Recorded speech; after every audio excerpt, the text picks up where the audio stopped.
রবিন ভাই প্রথম যখন আমরা বলটা লাগাবো, ঠিক আছে নি, বলটা লাগানোর সময় এই লকটা দেখছেন না, এই লকটা কিন্তু আমার এই লক আছে, এই লক আছে। তারপর যখন ওখান থেকে আপনি যে ড্যাশবোর্ডে নিচে যে লকটা আপনারা যখন টান দিবেন, তখন এই লকটা এই লকটার সাথে এই যে আটকাবে,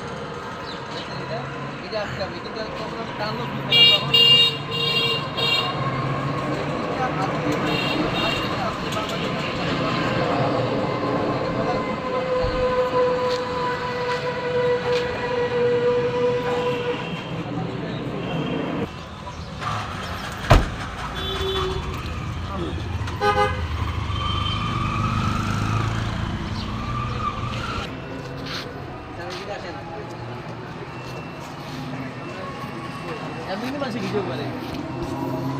করো